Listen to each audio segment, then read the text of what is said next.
vlogs, di ka manood na makinig at tuturuan kita paano magkamot. Pero bago ang lahat, natutunan magbanat na pangalan umangat sa pangarap isagat. Kay Jonas Marvin Anike mo, makita ko ang paano iangat ang sarili, nindigan sa Diyos sa kanyang mga mahal. Walang imposible, alam ko na kaya mo maniwala sa sarili.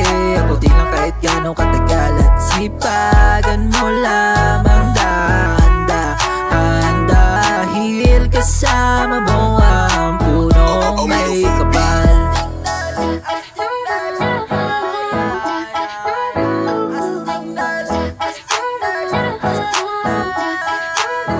Astigners, vlog, dami mapagsubok, di wala lang sa sarili ang laging katapat. Astigners, vlogs, dito ay tapat at mabuting puso dahil lamang yun kay God. Astigners, vlog, dami mapagsubok, di wala lang sa sarili ang laging katapat. Astigners, vlogs, dito ay tapat at mabuting puso dahil lamang yun kay God.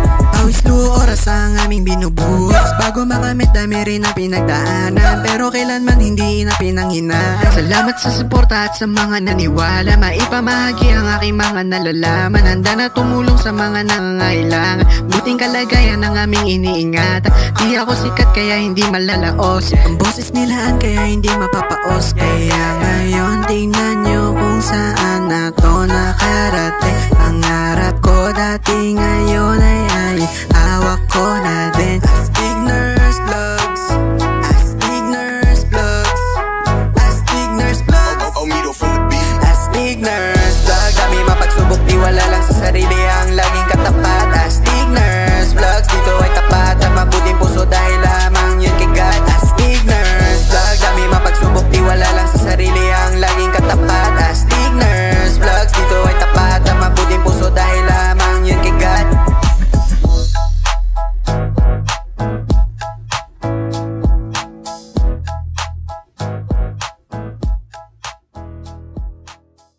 Okay, so let's discuss your COPAR. So what is COPAR, nurses? What is COPAR, midwives? Ano po ito? So COPAR means what? Community Organizing and Participatory Action Research. Huwag niyong kakalimutan yan. So COPAR is an organizing participatory action research. Okay, so if we define COPAR, COPAR is a continuous and dynamic process of encouraging people to understand or to develop their awareness of their existing conditions by providing the skills, capability training, and working with the people collectively and efficiently on their problems. So that is your COPAR. So yan yung meaning ng COPAR na lumalabas sa exam. Ang keyword nyo, continuous and dynamic process. Okay? Encouraging people to understand or to develop their awareness of their existing conditions. That is COPAR. So what are the principles of COPAR? We have your POWER acronym. What is POWER mnemonics? P.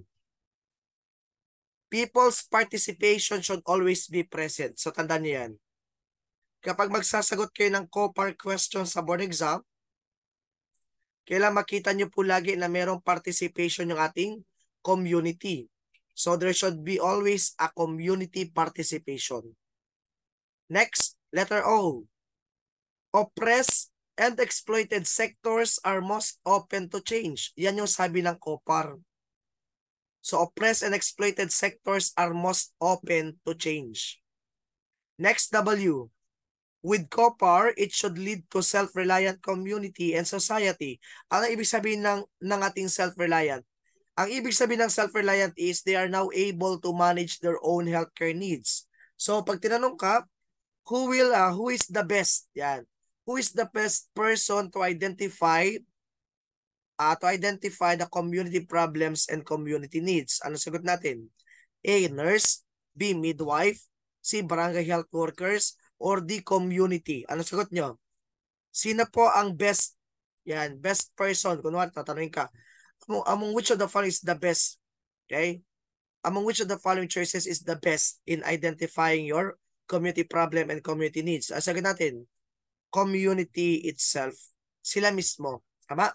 So sila mismo ang mag-identify kung anong problem nila at sila mismo po yung mag-identify kung ano yung solution na nababagay sa problem nila. So ano nang gagawin natin ng mga health workers? We will just assist them, we will just guide them during your what? During your COPAR process. Yan. Next, empowerment. What is empowerment? Sinabi ko kanina, if we say empowerment, that is the transfer of authority to the community people. Ano daw? Transfer of power or authority to the community people. So the power must reside in the people. So inaano natin sila, ino-authorize natin sila na sila yung bahala para sa kanilang mga sarili. Because empowerment will result to your self-reliance. Mali na po? Pag nagkaroon ng empowerment, nagkakaroon tayo ng independence sa tao. So doon nabubuo yung ating self-reliance. Okay? So next, sabi dito, R. Remember, COPAR should be for the interest of the poorest sectors of the society. So sino ang focus ng COPAR? Pang mayayaman po ba ito or para sa mahihirap na community? Para sa mga exploited, depressed community. Tandaan niyan. Kasi kung isang community ay isang mahirap na community, hindi po panghabang buhay na mahirap yan. So may chance of improvement po yan. Kasi sabi nga dito, most oppressed and exploited sectors are most open to change. Gusto rin nila ng pagbabago. That is your COPAR. So sabi dito, COPAR should be for the interest of the poorest sectors of the society. So pag ikaw ay magkakandak ng COPAR, anong pinipili mong community? Yung mayaman na ba o yung mahirap pa rin? Yung mahirap pa rin. Yung hindi pa rin naaabot ng mga serbisyo ng gobyerno. Bakit itong community na to is hindi pa rin siya nagpro-progress? Anong problema dito? Okay? So yun yung ating pipiliin na community for your COPAR. Tama? Yan, titingnan mo ano kayang problema dito. Pero bago ang lahat, kailangan ang piliin mong community ay yung not resistant to change.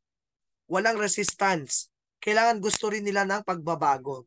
Gusto rin nila makakita ng change. Yun yung piliin natin for COPAR. Naintindihan po ba? So that is your principle of COPAR. We have your power mnemonics. There should be people's participation. O, oppressed and exploited sector are most open to change. W, with COPAR, it will lead to self-reliant community, not just a passive recipient of care. Kasi marami kasi dati community nakaasa lang sa gobyerno, ngayon hindi na. With your COPAR, it makes community active, not just a passive recipient of care. Next, E, empowerment.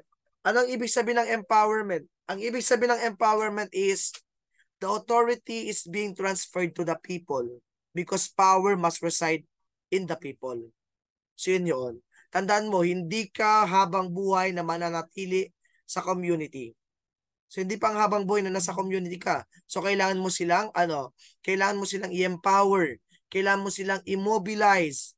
Gawin mo silang self-reliant community para pag ikaw ay nasa phase out phase na ng COPAR mo, pag ikaw ay aalis na, kaya na pong tumayo ng ating organization sa ating community mag-isa kahit nawala ka na. So, ibig sabihin yan, assured ka na ang community mo ay may pagbabago na. So, pag ganon, pwede ka na umalis. So, pag tinanong ka sa board exam, sir, tinanong sa board exam, ilang taon daw po kami magstay sa community for COPAR? Ilang taon nga ba? How many years will you stay for COPAR in the community to assure self-reliance? 5 years po. 5 years kang magstay sa community para ma-ensure mo na magkaroon ng self-reliance yung community. But sabi ko nga, kahit na wala ka na sa community, you must follow up. You must follow up your community or you must still supervise the community. Even na wala ka na sa ating community. Kahit wala ka na sa community. So yun po yung ibig sabihin ng COPAR. Gusto ni COPAR na ma-develop ang community into a self-reliant community. Naintindihan? Yan. Next. So in your COPAR, we have your phases of COPAR. So para sa inyo, para ma-memorize nyo yung phases ng ating COPAR, ang ating acronym dyan or mnemonics dyan is PECSOWASP. Ano daw? PECSOWASP. P, E, C, S, O, A, S, P. Anong acronym or mnemonics natin? PECSOAS mnemonics. What is PECSOAS? The first phase of copper is pre-entry phase. Ano daw? Pre-entry. Pre-entry phase. So the first phase is the pre-entry phase. The second phase of copper is the most crucial phase of copper, which is the entry phase of copper. Entry phase. Next, CS. What is CS? Community study phase. Ano daw? Community study. Community study phase. Next, community organizing phase. Yan. Community organizing. What is organizing? Next, community A, action phase. The working phase of copper. Next, S, the sustenance and strengthening phase. Ano daw? Sustenance and strengthening phase.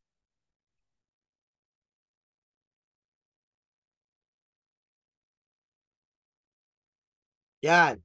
Sustenance and strengthening phase. And letter P, yung pinakahuling part ng ating copper, the phase out phase. Phase out phase. So always remember, we have PECSOAS mnemonics for what? For your copper phases. The first phase is the pre-entry phase. The second phase is the entry phase. Always remember, excuse me po, in copper, pre-entry and entry phase is under the preparation phase of copper. Nasa preparation phase po ito ng copper. Yung pre-entry tsaka entry. So again, yung dalawang phase na yan ay nakapaloob sa preparation phase ng copper. Malinaw po. Kasi meron pa tayong isa pang copper which is the POET CP naman yon. POET CP. Yan, POET CP. Anong POET CP, sir? Yun yung preparation phase, organizational building phase, education and training phase, then collaboration phase, and phase out phase. Yun yung isa. Pero mas maraming lumalabas about sa ating PECSOAS phases ng copper kasi nandyan yung pre-entry, andyan yung entry, andyan yung action phase, andyan yung sustenance and strengthening phase, at saka yung phase out phase. So mas maraming lumalabas sa ating PECSOAS. Okay, what is PECSOAS? P, pre-entry. E, entry. Okay, SO, community study and community organizing. Next, A, action. S, sustenance and strengthening, and P, phase out phase. Naintindihan po bang ibig sabihin ng PECSOAS? Naintindihan po? Ulitin ko po sa pre-entry phase, tumatagal po ito ng 1 to 2 months. Ano daw? It takes 1 to 2 months para ma-establish mo yung pre-entry phase ng copper. So sa pre-entry phase ng copper, this is the initial phase of your organizing process. Again, ano daw? It is the initial phase of the organizing process. So ano ginagawa natin sa ating pre-entry phase? We are looking for communities to serve or help. So in short, this is the area selection phase. Namimili ka na ng isang community gagawan mo ng copper or pagkakandakan mo ng copper. So saan ginagawa yon? Sa pre-entry phase. The highlight of your pre-entry phase is the area selection. Sa area selection po tayo. So simplest phase of copper is the pre-entry. Simple lang yan. Kasi ano lang naman to, mag-prepare ka lang naman So you will prepare the members or the team members for copper, and you will identify possible community for copper or target community for copper. So ano ginagawa natin sa ating NGO level? So sa ating level, sa ating level, so we have your formulation of objective and targets of the program. So yan yung ating unang gagawin. Kapag magkakanda ka ng copper program, dapat i-formulate mo muna yung objectives at targets ng program mo. There should always be an objective and target for that program. Next, letter I, institutional goals. Ano yung goals ng institution nyo? Then, revise the curriculum. Tapos, seek and coordinate participation to the other department within the institution. Then, train the faculty for COPAR. Ita-train mo na yung faculty mo. So, sa pre-entry phase, sino ang train natin? Faculty po. So, train natin, faculty. Then, at the community level naman, anong ginagawa natin? We are encouraging dialogues with the people. In community level, we are encouraging dialogues with the people. Pumupunta tayo sa mga community. Tatanong-tanong, naghanap tayo ng mga area for COPAR. Then, nag-establish tayo dito ng criteria. Okay, nag-establish tayo dito ng criteria for site selection. Then, after mo makapag-establish ng ating criteria for site selection, then actual site selection na. Pipili na tayo ng ating community for COPAR. Pag nakapili ka na ng community mo for COPAR, we need to conduct your initial or preliminary social investigation. Ito yung tinatawag natin na ocular or windshield survey. Ano daw? Ocular or windshield survey. Ano ginagawa mo? Iniikutan mo yung community. Chine-check mo yung community accessibility of resources, the geography, the terrains, and the available resources for that community. So, kinakandak yung ocular survey or yung windshield survey saan? Sa pre-entry phase. Again, saan daw ginagawa yung ating ocular survey or windshield survey? Sa pre-entry phase po yan. Tapos, kapag napili mo na talaga yung community na yan for your COPAR program, then you must network or you must link your program to your LGUs and NGOs and other department. So kailangan mo na pong magpaalam sa ating municipal mayor muna. So kanino ka unang nagpay ng courtesy call? Sa ating municipal mayor. Tandaan yan. Susulatan mo muna yung mayor bago yung ating courtesy call sa ating barangay captains. Alam niyo yan kasi nag-COPAR po tayo na tayong mga estudyante, tama? So, di ba, gumawa-gawa pa tayo ng ating courtesy call sa ating mayor bago tayo pumunta sa mismong barangay at nag-immersion doon at nag-courtesy call sa ating mga community leaders. So bago pa sa ating entry phase, may tinatawag tayong pre-entry phase. Okay, tandaan niyo yan. Simplest phase of COPAR. Anong main activity sa ating pre-entry phase? Ang main activity po is area selection. Pamimili ng community. Yes or no? Yan. Okay. So what are the 5 activities of the pre-entry phase? Number 1, A, action mnemonics. A, area selection. C, courtesy call to the mayor. T, training of the students on baseline survey or training for COPAR. I, interview or dialogues with the community people. Ano lang yan? Mga preliminary interview lang yan. Next, O, ocular survey. Or yung tinatawag natin na windshield survey. Ito yung naglalakad-lakad ka lang. Iniikutan mo lamang yung ating community. Tinitinan mo lamang yung terrains niya.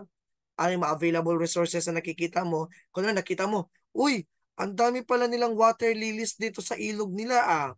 Maganda dito, pwede natin itong gawin na pangkabuhayan nila. Sige, dito tayo mag-COPAR.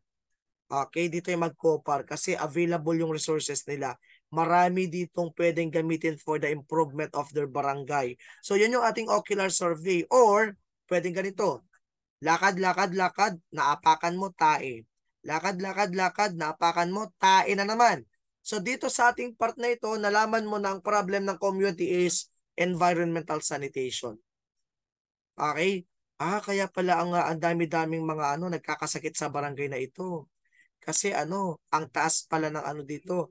Ang taas ng kaso na masakit dito kasi poor yung environmental health nila. So doon pa lamang sa ocular survey mo, nalalaman mo na yung mga problems, mga resources ng ating community. Ocular survey or windshield survey. Intindihan po?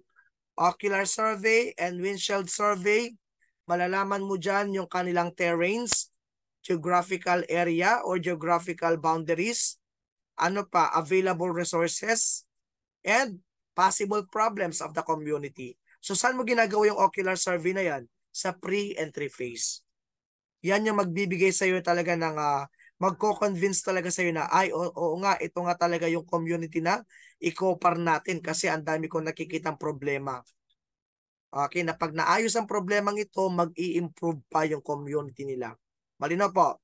Then, pag nakita mo na, napili mo na yung barangay na yan, then network now with your other departments. So, makipag-collaborate ka na sa ating LGU or NGOs. Okay, nagets po ba? Naintindihan po ba yung pre-entry phase ng COPAR? Pre-entry phase pa lamang po yan. Please acknowledge me kung naintindihan po yung ating pre-entry phase ng COPAR. Yan. So ngayon, what are the criteria for your site selection? Bago mo piliin yung barangay na yan, dapat makita mo yung criteria sa kanya. Depressed ba ang community na yan? Kasi sabi ko kanina, ang best community or area for the conduction of your COPAR, it should be depressed community or exploited community. Pero may chance of changing or chance of change. Pwede pang magbago, pwede pang mag-improve yung buhay nila. Depressed man, pero pwede pang mag-improve yung buhay or yung kanilang community. So anong pinipili natin sa COPAR? A depressed and exploited rural community. Again, rural or urban? Alam naman mag-urban ka. Mayayaman na yung mga bahay dyan eh. So rural community po ang ating pinipili. Next, letter E. Ensure acceptance. Dapat tanggap ka. Dapat walang resistance sa tao. Walang resistance.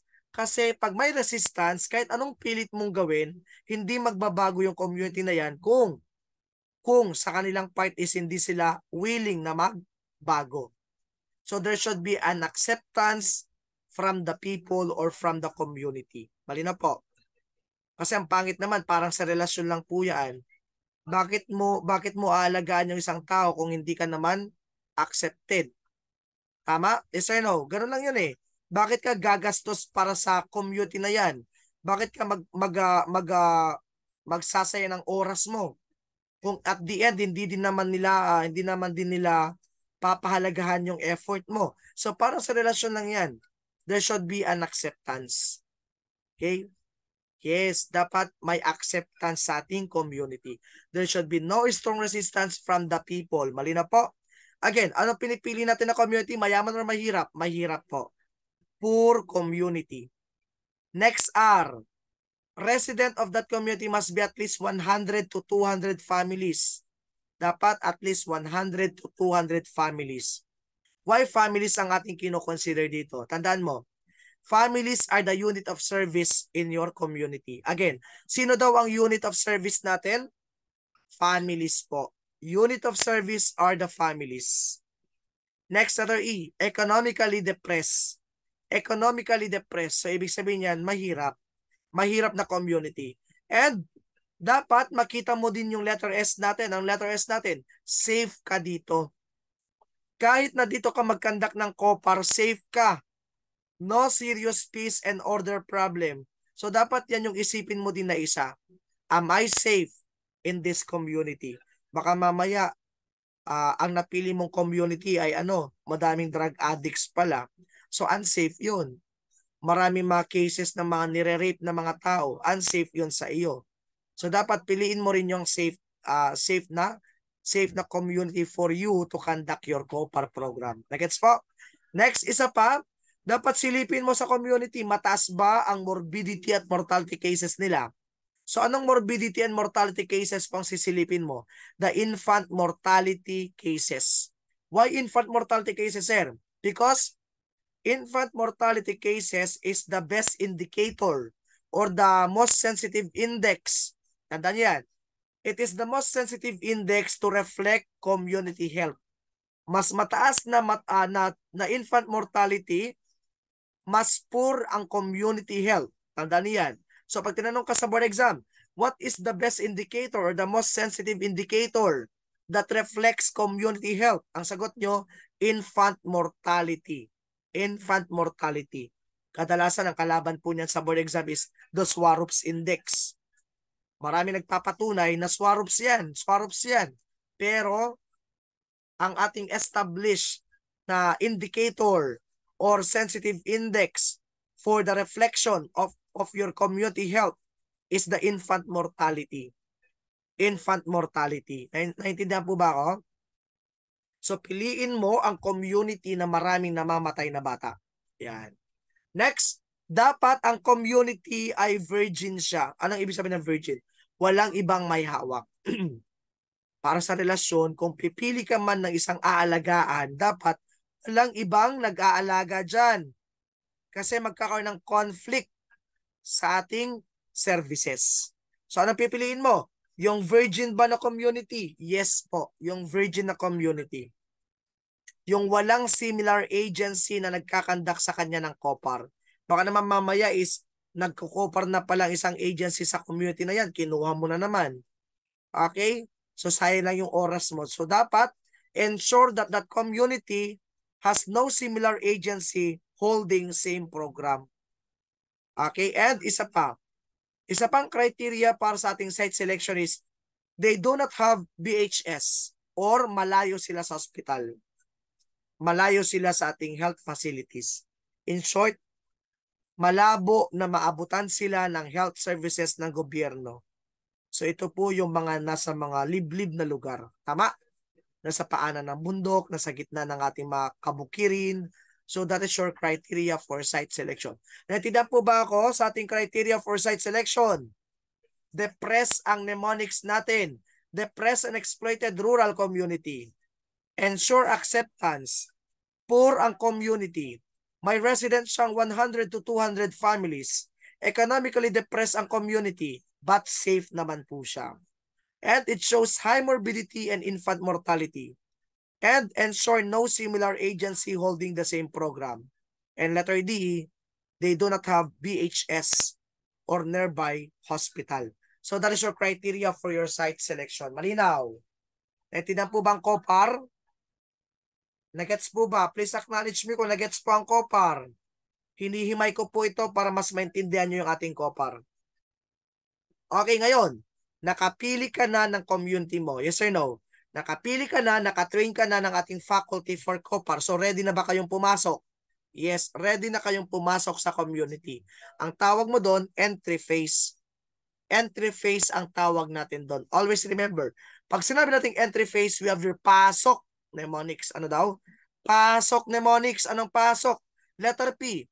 It is a phase which is also known as the social preparation phase. Ano daw ang ibang pangalan ng ating entry phase? Social preparation phase. So letter A, it is the actual entry of the nurse or the community organizer into the community. So pumasok na ba yung nurse? Pumasok na ba yung midwife? Yes po. Nasa community na po sila. Nasa community na po sila. So kailangan nag-courtesy call ka na sa ating barangay officials. Yes or no? Yes. Always remember, if you want to conduct a program into a certain community, you must pay your courtesy call first to your community leaders. So yun yun. Barangay captain or barangay officials, mag-pay ka ng courtesy call mo. Next, letter S. Sensitization of the people on the critical events in their life. Ano ibig sabihin ng sensitization?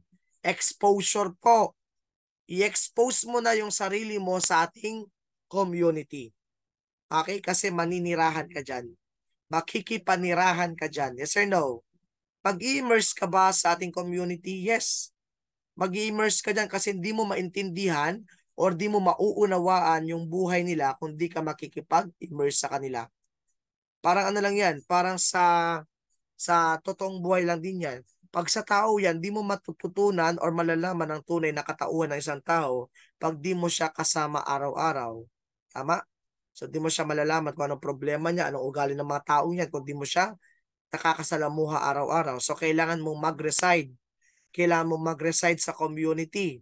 Kailangan mong mag-immerse sa community. Saan ginagawa yung immersion na yan? Immersion and integration or sensitization. Entry phase of COPAR.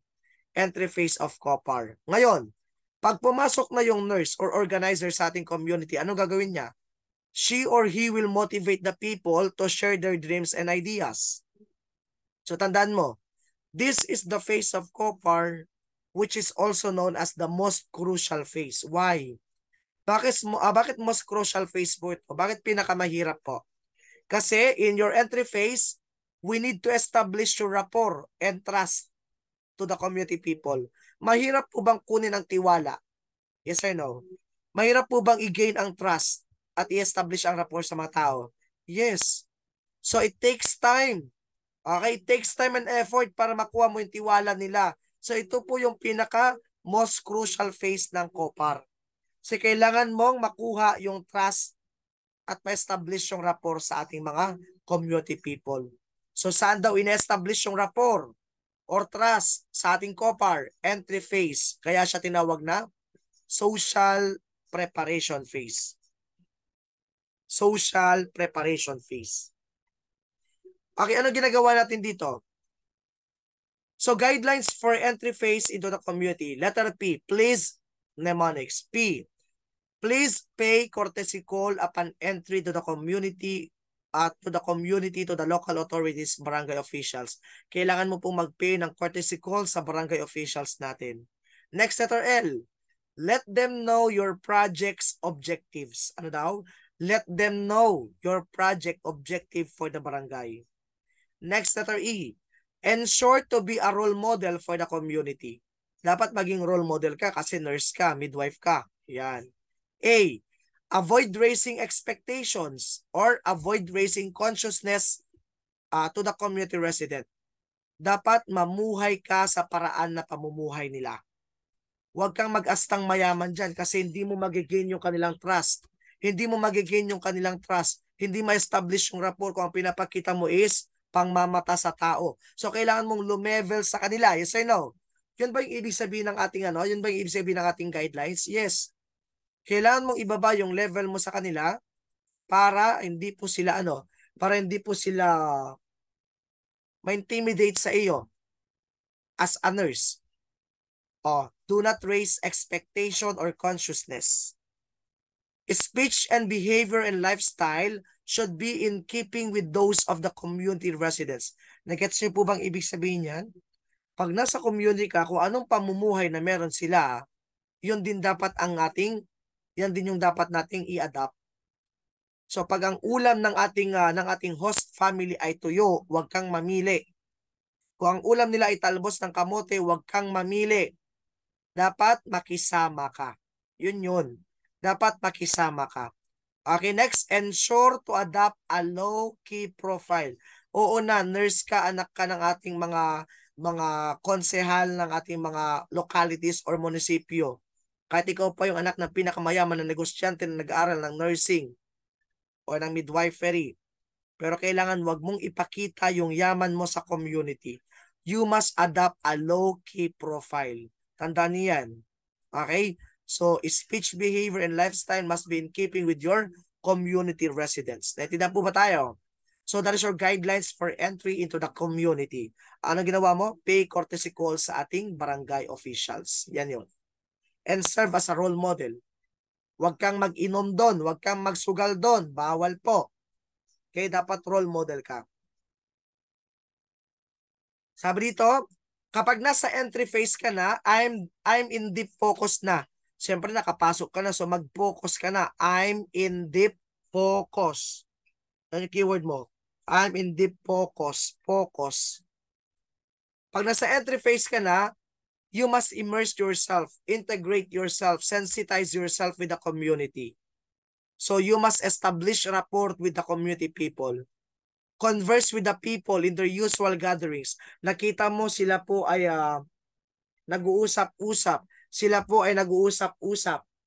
Sila po ay nag-uusap-usap sa community sa community barangay hall o di kaya sa ilalim ng mangga o di kaya sa bahay na naghahalo-halo. So punta ka doon. Okay, anong gagawin ko doon, sir? Makikipag-chismisan ako? No. Converse with the people, tapos tanong-tanong, kamusta naman kayo dyan? Ano pinag-usapan natin dyan? Anong problema? Parang parang may pinag-usapan tayo ngayon dyan So makibagay ka. So ilapit mo yung sarili mo sa tao kasi ikaw yung lumapit sa kanila. Tingnan mo. So dapat pumunta ka doon, makipag-usap-usap ka, makisama ka, tapos makipagkwentuhan ka. Ano ba nakikita niyong problema? Bakit may sakit si ganito? Bakit ang mga bata hindi pumapasok sa school?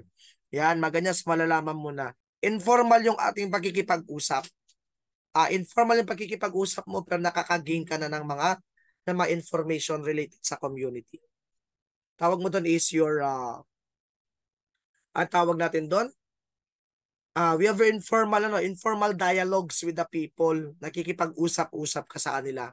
Pero di nila alam, pasimple ka nang nag-gather ng information or data. Tama? Yun. So you must live with the community. Then, when you are in your immersion phase of your COPAR, yan na yung best time for you to campaign your health programs. Let them know. Let them know your plans for their community. Ano ba yung mga programang gusto mong gawin sa community nila? Ano ba yung mga health programs na gusto mo i-conduct sa community nila? Tapos, participate in their livelihood activities.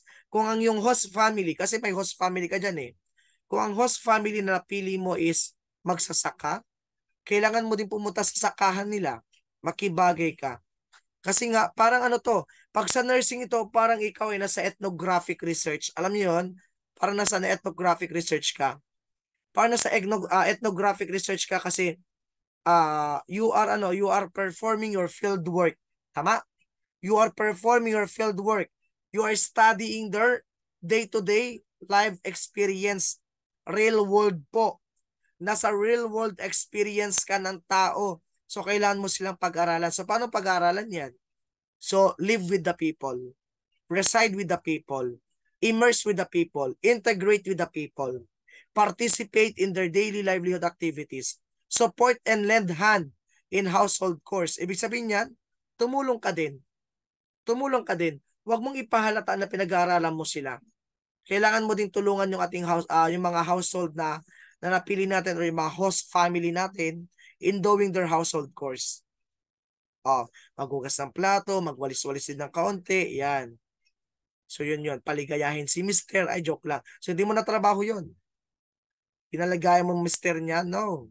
Not part of your business. Sir, pati yung pagpapaligaya kay Sir? No, hindi yun pasok. Kahit na ikaw ay na-counter transference na sa community client mo, huwag mong gagawin yun. Yan. Mapapatulfo ka. Next. Iba yung hinuhugasan mo. Ha? Okay, iba yung hinuhugasan mo pala. Walang. Okay, again, next. Support and lend hand in household chores. Ensure to be role model. Avoid gambling, avoid drinking alcohol. Then, yun nga, deepen your social investigation. Pag may nalaman kang isang information na nag-catch ng inyong attention, laliman mo pa yung investigation mo. Deepen your social investigation. So, araw-arawin mo na makipag-converse sa tao, kipag-usap. So, yun. Tapos, in your entry phase, spot potential leader. Ano daw? Spot potential leader. Habang ikaw ay naglilibot-libot sa community, tingnan mo kung sino ang pwede mong itayong leader nila. Leader ng organization na bubuin mo. So, yun yung ating entry phase ng COPAR. Malinaw po. Spot potential leader. Saan ginagawa yon? Sa ating entry phase. So, paano mo spot ang potential leader? Makipag-usap ka. Okay? So, spotting by sociogram. Sino dito yung pinakalaging ina-approach ng tao? Or, sino dito yung ina-approach ng mga key persons natin? At sino dito yung mga mahirap i-approach? So, pagpipili ka ng leaders, kailangan yung approachable. Yung kilala ng lahat. Yung may runong or dunong sa community. Key persons ang tawag natin. Mga key informant person yan. Wala silang mga titles. Pwedeng ordinaryong tao lang sila. Wala silang titles. Hindi sila mga doktor, hindi sila mga attorneys. Pero iba yung karisma nila sa tao. Alam niyo yun? Iba yung karisma nila sa tao. Hindi naman siya mayaman. Hindi naman siya natapos sa college, pero bakit siya yung laging nilalapitan? Bakit siya yung laging ina-approach ng tao? Why? Kasi andun yung trust ng tao. So yan yung nababagay na ating leader na ating itatayo.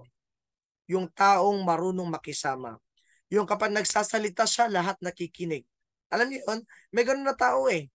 May ganun na tao, hindi naman siya yung attorney, hindi naman siya yung doktor, hindi naman siya nurse, hindi naman siya midwife. Wala naman siyang title, pero bakit kapag siya nagsalita, lahat tumatalima?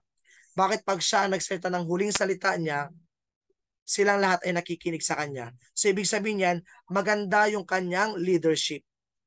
Yun yung leadership eh. Leadership means to influence people. Di ba? Malakas yung impluwensya niya sa tao. That is your potential leader. So, yun yung piliin mo. Naintindihan po? Sino pipiliin natin na leader sa community? Yung approach by most people. Yan.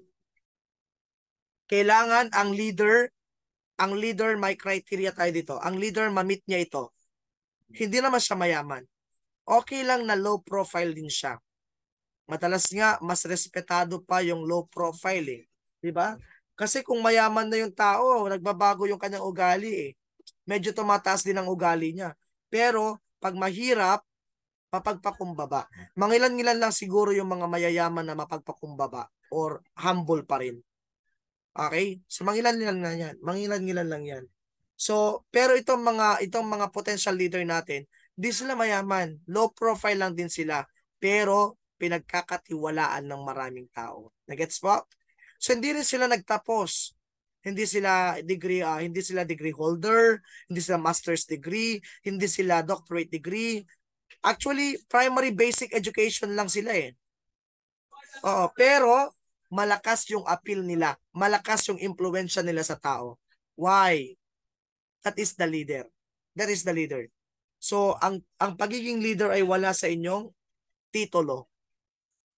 Oo, baka ikaw ay isang boss. Kapag ikaw ay mataas sa tao, baka boss ka, hindi ka leader. Magkaiba kasi yung boss sa leader eh. Oo, baka boss ka, hindi ka leader. So pag ikaw ay leader, yan yun. Approachable ka, respected ka, mapa-formal man or informal sectors. Bakit kaya? Kasi marunong kang makisama. Kasi marunong kang makihalubilo. Kasi marunong kang makipagkapwa-tao. So yun. So that person is a good leader. Why? Because he has a good communication skill. Kaya niyang makipag-converse kahit sino. Mapa-formal na tao man ang kausap niya, mapa-informal na tao man ang kausap niya, kaya niyang dalhin yung conversation. Tawag mo doon, that is a good leader. Potential leader po yan. Okay na pa. One of the most important criteria for your potential leader is he or must she is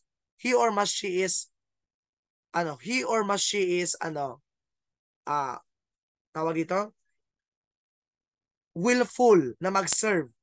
Walang pamimilit. Ibig sabihin niyan is may willingness to serve dapat siya. Ang gusto niya ay makapagserbisyo sa tao. Yun. So letter S, gusto ng leader na to na pagsilbihan yung community niya kasi gusto rin niya ng pagbabago. That is your criteria for a potential leader. Naintindihan po? So katulad nitong natapos na halalan, maraming mga local officials natin ang pumasok sa ating barangay positions na hindi naman gaano kataasan na kanilang natapos na education, hindi naman sila mayaman, pero bakit sila yung mga pumasok sa ating halalan? Parang gano'n lang yun. So kasi nga ang mga tao matalino na rin. Kinikilatis na rin nila. Sino ba dito yung maaasahan? Sino ba dito yung malalapitan? Sino ba dito yung kapag lumalabas ako, lagi akong kinakausap, nginingitian? So yun. Parang ganyan lang din yung ating mga potential leader. Naintindihan po? So that's your criteria for potential leader spotting. So ngayon, pag naka-spot ka na ng leader mo, anong gagawin mo? Core group formation na. Sir, what is core group? A small group in the community. Gawa ka ng small group na i-manage ng leader na tinayo mo. Okay? Yung leader na na-spot mo, gagawa ka ng core group ngayon para sa community. Pag nagawa mo na yan, conduct your SALT. What is SALT? Self-awareness and leadership training. So saan daw ginagawa ang leadership training? Sa ating entry phase of COPAR. Again, saan ginawa ang ating leadership and training? Sa entry phase of COPAR. O diba, ganyan lang ang discussion ng COPAR. Kailangan mong intindihin yung flow. Kanina pumasok ka lang. Ngayon nakapili ka na ng leader. That is the entry phase of COPAR. Naintindihan? Ngayon, After ng ating leader spotting, community study, community diagnosis na tayo. What is community diagnosis? Interpretation of your collected data. Okay, interpretation of the collected data to identify the problems of the community. Dito alamin mo na anong problema ng community. Health status problem ba? Health-related problem ba? Or health resources problem ba? So saan mo nalalaman yan? Sa ating community diagnosis. Sa ating community diagnosis. So para magkaroon ng community diagnosis phase, you must select your research team. Oh, di ba kanina? Sa ating pre-entry phase, sino yung ating sinelect kanina? Sa pre-entry, we selected an area or community for your COPAR. Tama, mali? We selected an area or community for COPAR. Sa entry phase, we selected a leader. We selected a leader. Sa ating community study phase naman, we will select a research team for the conduction of your community study. So every phase, meron kang sineselect. Dito, may sinelect ka na naman. Ano sinelect mo? Research team. Sinong trinain mo? Researchers na naman. So who will be trained under the community study phase? Researchers. Sino ang trinain natin kanina sa pre-entry? Faculty. Sino ang trinain natin kanina sa entry? Leadership training ng leader. Sino ang train natin ngayon sa community study? The researchers. We are training now them on the data collection. So pag na-train mo na sila, plan for actual data gathering. After data gathering, train on data validation. Then community validation, presentation of data, and last, prioritization of community needs. Prioritization of community needs. Okay? Sa nursing, di ba, lumabas sa inyo yan yung sa ating NT1. After mo daw ma-present yung ating data, anong next na gagawin mo? After mo na ma-present at ma-identify yung problems ng community, anong next na gagawin mo? Nasa NT1 yan. May mga nurse ba dyan? May mga nurse ba nakikinig dyan? Anong gagawin natin, nurses? After mong ma-present at ma-identify yung problems nila, ano nang next na gagawin natin? Prioritize. No, prioritize na. Na-identify mo na eh. Di ba lumabas yun sa NP1? So prioritize your community needs na. What are the problems that needs action? So that is the last step. That is the last step in community diagnosis. That is the last step in community diagnosis. Anong unang ginawa nyo? After mong ma-establish yung ating objectives, ano ginawa natin? Yan. Data collection. Very good. So yun. So what are the methods of data selection? Number 1, CERCO, acronym or mnemonic. CERCO. Anong CERCO? Survey, interview, record review, census, and observation. Survey. Survey is the most practical method of data selection. Huwag niyong kakalimutan niya. Most practical. Kasi most practice. Mas yan yung ginagamit natin kapag tayo magko-collect ng data. Tama, mali? We are using questionnaires. We are using questionnaires in our data collection. Survey po ang pinaka method of data selection natin. Next, interview. What is interview? The face-to-face collection of data. Ano kailangan mo dito? Interview guide. Interview guide. Sa interview guide natin, merong formal, structured, at saka unstructured. Tama? Yung structured, pare-parehas sila ng tinatanong mo. Yung unstructured, isa yung concept, binabago-bago mo lang yung tanong. Yun. And record review. Saan mo ginagawa ang record review? Sa barangay health station ba? Or sa RHU? Sige daw. Saan ginagawa yung record review? Mali. Sa barangay health station po. Asan ba yung mga treatment records nila? Nasa barangay health station. Record review. Huwag niyong kakalimutan yan. Next, census. Lumalabas sa board exam. Ito po yung most ideal data collection method natin because what? Because it provides the biggest bulk of data. Biggest bulk of data pong binibigay niya. Because that is a complete enumeration of your community data. Ano daw? Census. Complete enumeration of your data. So ano makukuha mong data? Bulk of data. Madami kang makukuha dyan. Madami kang malalaman sa census. Kasi nga, that is a complete enumeration of data. CN. Sen. That is your keyword. C, complete. N, enumeration. Complete enumeration of your data. Again, ano daw?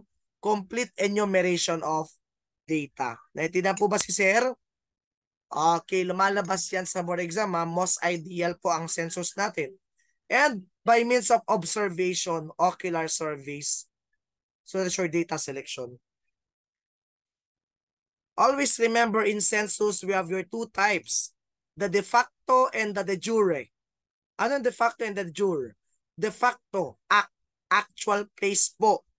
Kung saan ka nakalocate that specific time of census, doon na pabilang yung record mo. Sabi dito, individuals are recorded to the geological area where they were present at a specific time. Nung ginawa yung census,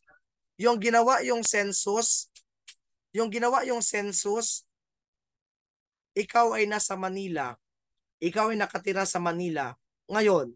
Pero ang hometown mo is dito sa Vigan. Nung ako'y na census sa Manila, saan mapupunta yung aking record? Sa Manila. Why? Kasi nandun ako nung ginawa yung census. Nagets po? That is the de facto. De facto po yun. Ngayon, de jure. De jure. Nag-census ang gobyerno. Wala yung tatay mo. Nasa Middle East. Pero since siya po ay parte pa rin ng pamilya nyo, sinama siya sa census. So kahit nasa Middle East yung tatay mo, kasama pa rin yung record niya sa inyong tinitirhang lugar. That is what? That's your de jure residency. Naintindihan po? Example po ng lumabas sa de facto ganito.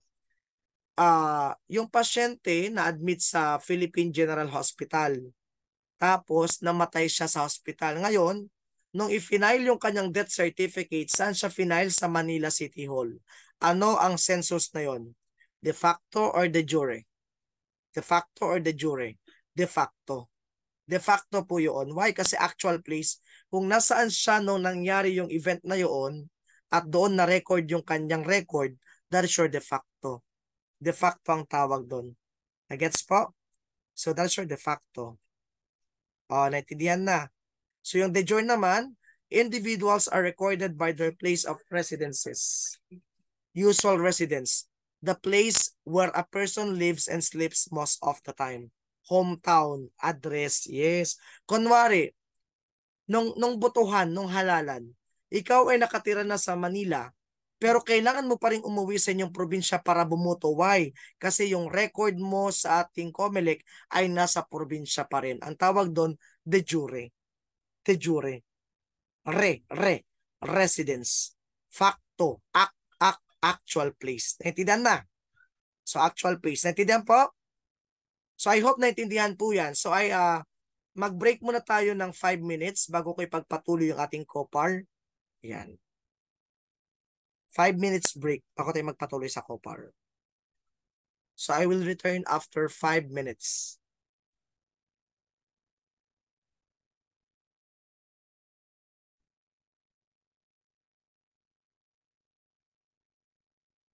Okay, so let's continue our discussion. So we end up with your census. We have your de facto and your de jure. Sir, ilang years po ang pag-conduct ng census? So census is conducted every 10 years. Every 10 years po yan since 2020. Yan. So since 2020, we conduct census in the Philippines for population and housing every 10 years. Pero nung unang-una, 5 years po yan. July 1st po lagi yan dati. Ngayon, ano na po ngayon? May 1st na. May 1st na po yung ating census. So that's your national census. May 1st. May 1st po siya ginagawa ngayon. So every 10 years na po siya. Next, after ng ating community study, we have your community organization or capability building phase. So ano ginagawa natin dito? We are now electing officers. So kanina ang hinahanap natin, researchers, di ba? Sa community study, researchers ang hinahanap mo. Ngayon dito, sa community organization naman, ang hinahanap na natin ngayon dito is your officers. Tapos sila na din yung ating trine-train. Again, sino dito yung ating mga trine-train na ngayon? Yung mga officers natin. So election of officers and delineation of roles and tasks. So when we are delineating the roles and tasks of the officers, that is under the community organization na. Okay? So dito nagbibigay na rin tayo ng leaders and officer or group trainings. So mapa-formal, informal, or naka-OJT sila. So training po natin sila. Next, so we are here in your community organization. So team building exercise po yan. Kailangan natin patatagin yung organization natin. So in team building exercises, nasa community organizing phase po yan. Again, saan ginawa kanina yung leadership training? Entry phase. Saan ginagawa ang ating team building exercises? Community organizing phase po. So dito ginagawa natin yung ARAS. What is ARAS? Action, reflection, action, session. That is the meaning of your ARAS. Action, reflection, action, session. That is the ARAS of your community organizing phase. Next, community action phase. Pag sinabi po natin community action phase, this is the working phase of COPAR. So we are now training the BHW and the organization. So kapag train na natin yung BHW, nasa action phase na tayo or nasa groundwork na tayo ng COPAR or the action phase. So dito rin natin makikita yung ating PIME or yung PIME kung tawagin natin. What is PIME? Project Implementation, Monitoring, and Evaluation. And Resource Mobilization. Ano pa? Setting of linkages, network, and referral system. So, community action phase. So, after mong matrain ang BHW at yung organization, ibig sabihin yan, establish na yung COPAR natin. So, pag establish na yung COPAR, saan ka napapasok dito? Sa sustenance and strengthening phase. So, between 7 to 8 months, it occurs when the community organization has already been established. Ibig sabihin yan, established na yung community organization. Tama, mali? Kasi kanina, tingnan nyo, sa entry phase, naka-spot tayo ng leader. Entry phase yun. Sa community organizing phase, nag-elect tayo ng officers. Tama? Yes or no? Sa community organizing phase, nag-elect tayo ng officers. Sa community action phase, train natin yung organization tsaka yung ating mga BHW. So, ano nang next? Sustenance and strengthening phase na po. Ang ibig sabihin ng ating sustenance and strengthening phase, matatag na yung ating organization. Nabuo mo na yung organization. May leader ka na, may officers ka na. So ngayon, kailangan mo na itong pagtibayin pa. Paano mo ito pagtitibayin? Gumawa ka ng ating constitutional bylaws. Ano daw? Gumawa ka ng constitutional bylaws for that organization. Formulate and ratify constitutional bylaws nila. Tapos, maghanap ka pa ng secondary leader na hahalili kay leader natin. So, sustenance, strengthening nga. That is your keyword. Strengthening. Pagtitibayin mo, gagawin mong matatag yung organization na binuo mo sa community by what? By making bylaws. By making your what? By making your bylaws or constitution. By identifying secondary leaders. By setting up financial scheme for livelihood projects. Kailangan may pagkakitaan sila. May mapaikot silang pundo para sa community. And training and continuing education of BHW. So yun. So that is your sustenance and strengthening phase. So paano po natin mas masosustain yung ating organization? Sige daw. Paano natin mas masosustain yung ating organization? Mas masosustain mo yung organization kung ire-register mo ito sa SEC. Anong SEC? Security Exchange Commission. Tandaan yan. So mas matibay yung organization kapag registered po siya sa SEC. What is SEC? SEC. What is SEC? SEC is what? Security Exchange Commission.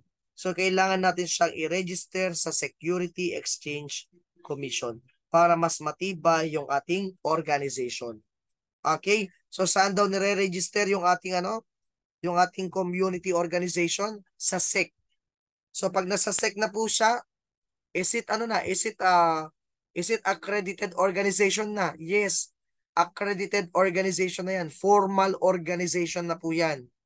Matatag na siya kapag secured na siya sa SEC or kapag registered na siya sa SEC. So yun.